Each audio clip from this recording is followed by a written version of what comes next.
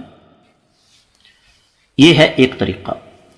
دوسرا طریقہ یہ ہے کہ بعض آن لائن کمپنیاں انٹرنیٹ پر سامان فروخت کرتی ہیں، اور اس کا طریقہ ان کے لیے یہ ہے کہ پہلے قیمت خریدار سے لے لیتی ہیں، سامان بعد میں حوالے کیا جاتا ہے۔ اگر تو اس طریقے میں ہر چیز بالکل نیٹ اینڈ کلین صاف ہو، کسی قسم کا دھوکہ فریب نہ ہو، تو اس میں کوئی شبہ نہیں کہ یہ جائز ہے۔ لیکن انٹرنیٹ کی دنیا میں کچھ بھی ہو سکتا ہے۔ یہ بھی تو ہو سکتا ہے کمپنی آپ سے پیسے وصول کر لے اور سامان نہ بھیجے، اور یہ بھی ممکن ہے کہ پیسے آپ سے اچھی چیز کے وصول کرے، سامان آپ کو ردی دے، اور یہ بھی ہو سکتا ہے کہ ہیکروں کی وجہ سے پیسہ کمپنی تک پہنچا ہی نہیں، یا سامان آپ تک نہیں پہنچ سکا۔ تو یہ بہت سارے ایسے کیسز ہمارے سامنے آئے کہ جی ہم نے انٹرنیٹ پر سامان دیکھ کر پیسے چکا دیے، لیکن جو چیز ہمارے پاس آئی وہ بیکار ترین اور ردی ترین تھی، دکھائی کچھ اور دی کچھ۔ اور معزز خواتین حضرات، اس میں ایک تیسرا نقطہ یہ ہے کہ اگر سامان کی قیمت آپ پہلے وصول کرتے ہیں یا سامان کا بیانہ وصول کرتے ہیں اور سامان بعد میں حوالے کرتے ہیں، ڈلیوری آپ بعد میں کرتے ہیں، تو اس میں کوئی حرج والی بات نہیں۔ کمپنی اگر بطور وکیل کردار ادا کرتی ہے تو تب بھی اس میں کوئی حرج والی بات نہیں، لیکن معاملات صاف اور شفاف ہونے چاہیے۔ تو خلاصہ یہ ہے کہ آن لائن تجارت میں سب سے پہلی چیز موجود ہونی چاہیے، اور خریدار کسی چیز کا مطالبہ کرے اور قیمت ادا کرنے کے لیے جو وقت مقرر ہو، وہی چیز انہی خوبیوں والی وہ ادا کی جائے، اور چیز کی ڈلیوری یعنی حوالگی یقینی ہو۔ اور اگر سامان آپ تک پہنچا ہے اور جو چیزیں دیکھ کر آپ نے وہ سامان خریدا تھا آپ کو وہ چیزیں نہیں مل سکیں، تو واپسی کا اختیار ہونا چاہیے۔ اور اگر بیچنے والے کے پاس صرف اشتہار ہے اور کچھ نہیں، کسی نے سامان طلب کیا، وہ مارکیٹ سے سامان خریدتا ہے اور پھر آپ تک ڈائریکٹلی پہنچا دیتا ہے، تو یہ دھوکہ ہے، اور یہ دوسرے کی ملکیت والا سامان بیچنا ہے جو کہ شریعت میں جائز نہیں ہے۔ تو بہت ساری آن لائن بزنس کی جو ایک کمپنیاں ہیں یا بہت سارے آن لائن بزنس جو ہیں، ان میں دو باتیں زیادہ تر ہیں جن سے بچنا چاہیے۔ پہلی بات تو یہ کہ آپ ایک چیز قبضے میں لیے بغیر آگے فروخت کر رہے ہیں، یہ شرعی طور پر جائز نہیں ہے۔ دوسری چیز یہ ہے کہ خرید و فروخت کی کمپنی فرضی ہے، ان کے پاس کوئی سامان نہیں، کمپنی کا نام ہے، اشتہار دیا، خریداروں سے آرڈر لیا، اور دوسری آن لائن کمپنی سے سستا سامان خریدا اور خریدار کو مہنگا بیچ دیا۔ یہ غلط ہے، اور یہ غلط کیوں ہے؟ اس لیے کہ ایک چیز آپ کے پاس موجود ہی نہیں، آپ آگے کیسے اس کو فروخت کر سکتے ہیں؟ ہاں، اگر کوئی آپ یہ کہیں کہ جناب میرے پاس سامان موجود نہیں، میں وہ سامان خرید کر آپ کو دے سکتا ہوں لیکن میں اپنی اجرت لوں گا، تو یہ جائز ہے۔ یعنی آپ بالفاظ دیگر یوں کہہ لیجئے کہ آن لائن تجارت کا سب سے بہترین طریقہ یہ ہے کہ تاجر اپنے سامان کا تعارف صحیح کروائے تاکہ خریدار کو سامان کے بارے میں پوری معلومات مل جائیں۔ جب خریدار کوئی سامان طلب کرے تو وہ سامان اس تک صحیح طریقے سے پہنچائے، چاہے اپنے وکیل کے ذریعے پہنچائے، چاہے کسی جو کوریئر ہے اس کے ذریعے پہنچائے۔ اور جب خریدار سامان کو دیکھ لے، سامان اسے پسند آ جائے، تو وہ قیمت دے کر اپنا سودا مکمل کر لے۔ اگر سامان پسند نہیں ہے تو اس کو واپس کر دے، اور سامان قیمت ادا کرنے سے پہلے بھی لینا جائز ہے، اس کا بیانہ ایڈوانس بھی لیا جا سکتا ہے، لیکن ہیکروں سے خبردار رہنا چاہیے، اور یہ خریدنے والے اور بیچنے والے کو اس حوالے سے الرٹ رہنا ہوگا۔ اسی طریقے سے جیسے میں نے عرض کیا کہ شریعت نے ہر چیز کی بنیاد رکھی ہے واتقوا اللہ، اللہ تعالیٰ کے ڈر اور اللہ تعالیٰ کے خوف پر۔ آپ اللہ تعالیٰ کے ڈر اور اللہ کے خوف سے لوگوں کو فائدہ پہنچانے کی نیت سے تجارت کریں، صاف ستھری تجارت کریں انٹرنیٹ پر، اس میں کوئی حرج والی بات نہیں۔